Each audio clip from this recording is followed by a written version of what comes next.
सब व्रतों में सर्वश्रेष्ठ श्री एकादशी व्रत है। समस्त विश्व में कोई ऐसा नहीं जो एकादशी व्रत की महिमा न जानता हो। एकादशी का प्रादुर्भाव और एकादशी जी की जो महिमा है उसके विषय में थोड़ी चर्चा करते हैं। सतयुग में शंखासुर का पुत्र मुर नामक दैत्य हुआ। शंखासुर को भगवान विष्णु ने मार डाला। इससे मुर को बड़ा दुख हुआ। इसका बदला लेने के लिए वो वन में जाकर मुर दैत्य घोर तपस्या करने लगा। उसके तपस्या से संतुष्ट होकर सर्व सामर्थ्यशाली भगवान ब्रह्मा जी उसके समीप आए और उससे कहा कि तुम वरदान मांग लो।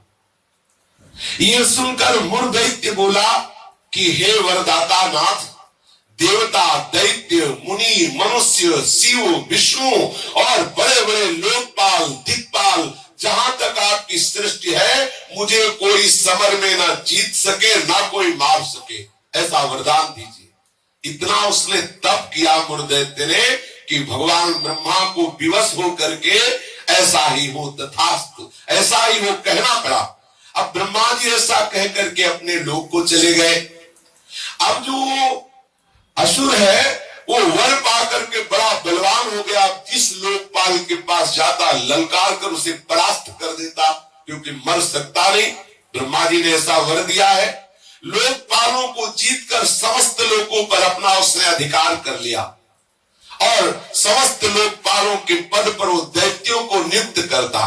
दैत्य सदैव विपरीत भावना वाले समस्त ब्राह्मणों को, भक्तों को, गाय को, ऐसे सब संतों को सताना, मारना, काटना, महान अत्याचार मुर दैत्य के द्वारा फैल गया।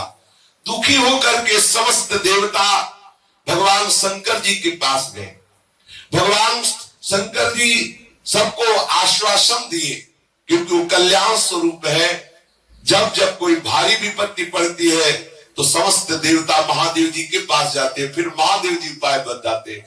जैसे समुद्र मंथन के समय हलाहल विष निकला तो किसी भी देवता की ताकत नहीं कि चख सके। महादेव जी के पास गए और प्रार्थना की तो आज भी भगवान शिव को नीलकंठ कहा जाता है, उसे धारण करते हैं। यद्यपि इनकी सेवा है सृष्टि का संहार करना, पर सृष्टि की रक्षा जहां कोई नहीं कर पाता वहां ये करने के लिए बुलाए जाते। हलाहल विष पीने के लिए किसे बुलाया गया? इन्हीं को तो बुलाया गया। सब देवताओं ने भगवान शंकर से कहा हमारी रक्षा करो। भगवान शंकर ने आश्वासन दिया और स्वयं देवताओं एवं अपने पार्षदों के सहित युद्ध के लिए ललकारा। मुर दैत्य ने बहुत भयंकर युद्ध किया, लेकिन युद्ध में विजय मुर दैत्य की हुई, क्योंकि आशीर्वाद है भगवान ब्रह्मा जी का। अब देवताओं ने देखा दैत्यों की तो प्रबल सेना बढ़ती चली आ रही है। अब भगवान श्री हरि का स्मरण किया, भगवान विष्णु का कि हे नाथ, आप ही अब रक्षा कर सकते हो। भगवान श्री विष्णु जी ने सुदर्शन चक्र का स्मरण किया और मुर दैत्य पर प्रहार किया, पर ब्रह्मा जी के वरदान प्राप्त होने के कारण भगवान के प्रिय पार्षद सुदर्शन ने उसको ऐसे घूमकर परिक्रमा करते हुए आकर भगवान के हाथ पर विराजमान हो गए, क्योंकि ब्रह्मा जी भगवान श्री हरि के ही अंश से प्रकट हुए। वरदान की मर्यादा रखने के लिए सुदर्शन चक्र जी समीप से जाकर वापस आ गए, लेकिन मुर दैत्य को मारा नहीं। अब तो हाहाकार मच गया कि अब ये प्रलयंकारी दैत्य जब भगवान शिव के वश में नहीं हुआ, बड़े बड़े लोकपालों को अपने अधीन कर लिया और भगवान विष्णु का सुदर्शन चक्र भी वापस हो गया, अब क्या होगा? सब देवता भगवान विष्णु से प्रार्थना करने लगे। भगवान श्री हरि अद्भुत लीला विहारी है। भगवान विष्णु युद्ध छोड़कर भाग चले। मुर दैत्य ने देखा कि सबका मुखिया तो भाग पड़ा, इसको हम जिंदा छोड़ेंगे नहीं। वो गदा लेकर भगवान का पीछा किया।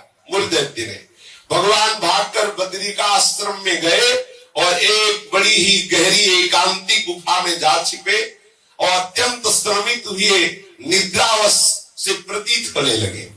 मुर ने गुहा में प्रवेश करके दहाड़ लगाई, कहाँ है? भगवान विष्णु को संबोधन किया, कहाँ है तू? उसी समय भगवान के हृदय से एक दिव्य शक्ति प्रकट हुई और और वो शक्ति कन्या के रूप में प्रकट होकर अपने परम तेज एवं दिव्य आयुधों से एक क्षण में मूर्धत्य को मार गिराया, क्षण में दैत्य को मार गिराया। भगवान विष्णु के हृदय से एक दिव्य शक्ति प्रकट हुई जिसने कन्या रूप धारण किया और अपने दिव्य शक्ति से उस मूर्धत्य को क्षण मात्र में सेना से नाश कर दिया। उसी समय देवताओं ने पुष्पों की वर्षा की और उस देवी की स्तुति की। स्तुति सुनकर श्री भगवान जग गए। भगवान विष्णु ने देवताओं से कहा, तुम किसकी स्तुति कर रहे हो, क्या हुआ? बोले, प्रभु आपके हृदय से कन्या प्रकट हुई और इसने सब दैत्यों का नाश कर दिया और मूर्धत्य को भी मार दिया। भगवान ने कहा कि ये कन्या जो हमारे हृदय से प्रकट हुई, ये एकादश तिथि को प्रकट हुई, 11 को, इसीलिए इस कन्या का नाम होगा एकादशी। और हे एकादशी, तुम अष्ट सिद्धियों और 9 निधियों की स्वामिनी होगी। तुम में इतनी सामर्थ होगी कि जो तुम्हारा व्रत रखेंगे उनके चरणों में मोक्ष लुटेगा। एकादशी का महत्व है उसके चरणों में सर्व पाप प्रशमनम पुण्यमात्यंतिकम तथा गोविंद स्मारणम मेकादस्यामुपोषणम। जो एकादशी का उपवास करेगा वो निष्पाप हो जाएगा। जो एकादशी का उपवास करेगा वो बड़ा पुण्यात्मा होगा।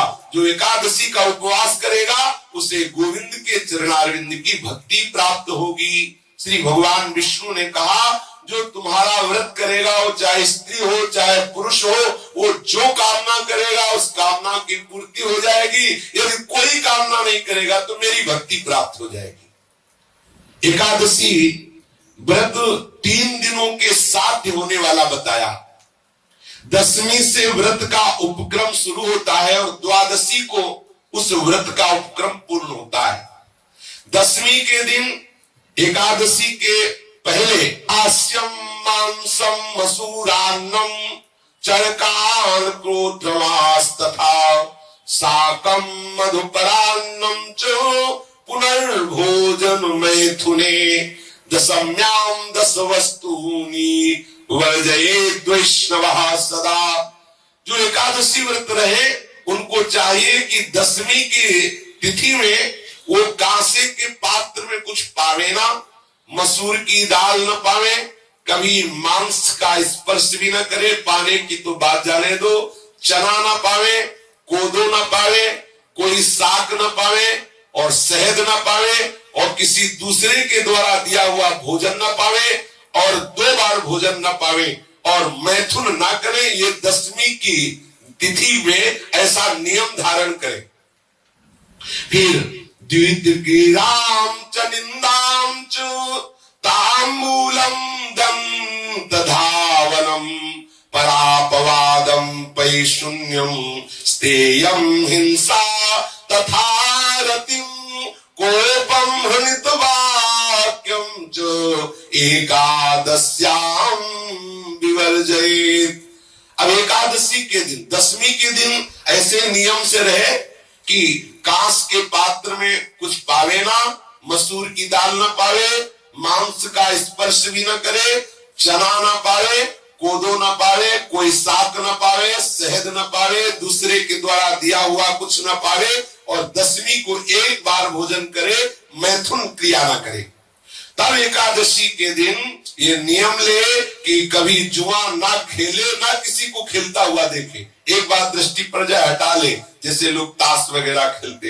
एकादशी के दिन नींद न ले, एकादशी के दिन पान न खावे, एकादशी के दिन दातून न करे, एकादशी के दिन किसी की चोरी न करे, हिंसा न करे, किसी के साथ मैथुन न करे, कभी क्रोध न करे और झूठ ना बोले। एकादशी के दिन ये 11 कार्य ना करते हुए बोले, फिर निरंतर स्मरण प्रियालाल का करते हुए, भगवत स्मरण करते हुए फलाहार पावे तो 1 बार पावे, वो भी थोड़ा पावे। अब हमें तो लगता है कि जितना और दिन पदार्थ पाने को नहीं मिलते उतना तो एकादशी का दिन, बोले अमुक की खीर बनाओ, उसकी कूटू की पकौड़ी बनाओ और उसका सिंघाड़े का हलवा बनाओ, ये वो। अब एकादशी का मतलब क्या है? अरे 24 घंटे उपवास करो, या तो बहुत बहुत जल पी लो, बहुत लगे तो एक बार कुछ फल या कुछ ऐसे साधारण, वो भी उतना कि एक दिन में मर थोड़ी जाएगा कोई जो एकादशी। हाँ, तो काहे का व्रत फिर अगर खूब कचौड़ी पकौड़ी सब बना के उसकी पाओ तो। एकादशी का तात्पर्य है भगवत आराधन में तन्मय रहना। सुबह से कुछ ना पावे, 24 घंटे में एक बार कुछ जल दूध कुछ थोड़ा सा पाले, और फिर द्वादशी के दिन कांस्यम मांसे सुराम छौद्रम तैलम वितथ भाषणम व्यायामम च प्रवासम च पुनर्भोजन मैथुने अस्पृश्यास्पर्शमासूरे द्वादश्याम द्वादशम त्यजेत्।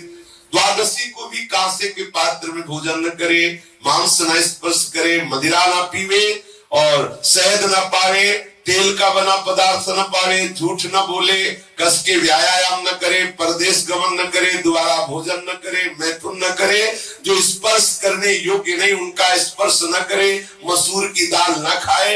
ये 12 वस्तुएं द्वादशी को त्याग दे। दशमी के दिन पूर्वाह्न में एक बार हविष्यान्न भोजन करना चाहिए।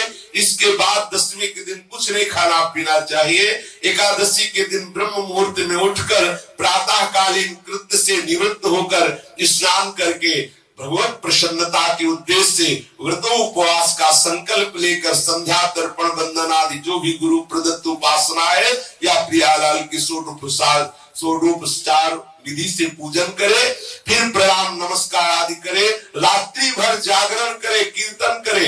निर्जल व्रत करना सबसे श्रेष्ठ एकादशी व्रत को कहा गया है। पूज्य श्री मथुरा दास जी 12 महीना निर्जल एकादशी करते थे। वयोवृद्ध होने पर भी प्राय वैष्णव जन बड़ा आदर पूर्वक एकादशी का व्रत रहते। द्वादशी के दिन पूर्वत सेवा पूजा करके पहले श्री प्रियालाल का श्री हरि का चरणामृत ले और कम से कम एक साधु को भोजन करावे फिर पावे।